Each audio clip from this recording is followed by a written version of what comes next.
জন্য হচ্ছে গিয়ে নিতে চাচ্ছেন। সো এটা একদমই স্যাড কোনো পোস্ট না, এটা বিউটিফুল পোস্ট। এটা হচ্ছে যে হয়তো হ্যাঁ, এটা আর একটা বিষয় থাকে কি, আমি আমার লেখাগুলোতে আমি সবসময় এমনভাবে ছেড়ে দেই যেন সবাই সবার মতো করে ভেবে নিতে পারে।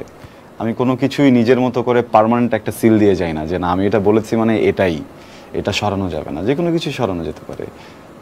এটা কিন্তু বড় বড় রাইটারদের একটা টাচ রেখে দেওয়া। আরে বাবা, বড় বড় রাইটার তো দূরের কথা, রাইটারের ডাব্লিউ আমার মাঝে নাই।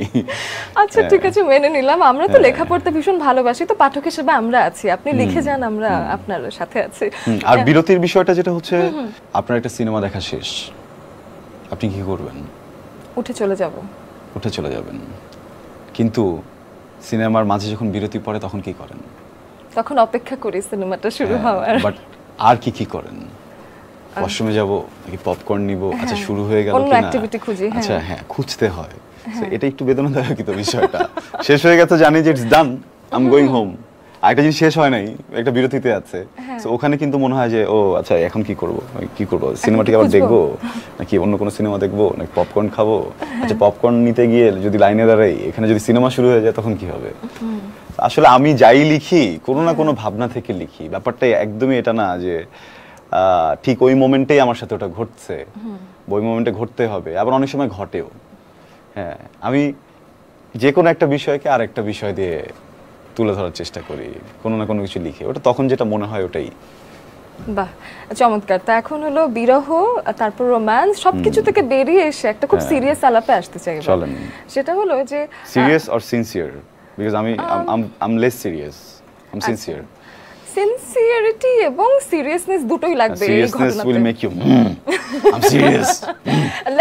লেটস ডু ইট, দেখা যাক কোন দিকে যাই আমরা। সেটা হলো যে আপনার মা আপনার জন্য মেয়ে খুঁজছে, এদিকে আমার টিম জানেন আপনি কি ধরনের মেয়ে চান, কিন্তু আমি জানি আপনি কি ধরনের মেয়ে চান। আপনি বলেন তো আমি কি ধরনের মেয়ে চাই? আপনি হলো আরাম চোখ, আরাম হাসি, আরাম কথার একটা মেয়ে চান, কিন্তু সুন্দর কালো রঙের মেয়ে চান। তো এই পার্টিকুলার প্রেফারেন্সটা কেন? আমি জানি না, আমাকে আকৃষ্ট করে, আমি দেখেছি। হ্যাঁ, সবসময় করে, মায়াটা কেন যেন মনে হয় বেশি কাজ করে। হয়তো এমন হতে পারে আমার মা কালো, এই জন্য হয়তো এই জিনিসটা আমার ভিতরে এসেছে। আমি তো তাকে দেখেই বড় হয়েছি, সর্বোচ্চ ভালোবাসার মানুষ তো সেই। হয়তোবা তার চেহারা তাকালে যে মায়াটা আমি পাই, এটা অন্য কোথাও পাই না। হ্যাঁ, আরেকটা বিষয় থাকে যে খুব বেশি ফর্সা মানুষকে দেখে ফেললে রিফ্লেকশনে অনেক কিছু বোঝা যায় না। সো যতটুকু লাইট ব্যালেন্স করা যায়, হ্যাঁ এই যে ব্যালেন্স হয়ে গেল না ফেসটা, হ্যাঁ দেখতে আর সুবিধা হচ্ছে না? হ্যাঁ সুবিধা হচ্ছে, ঠিক আছে।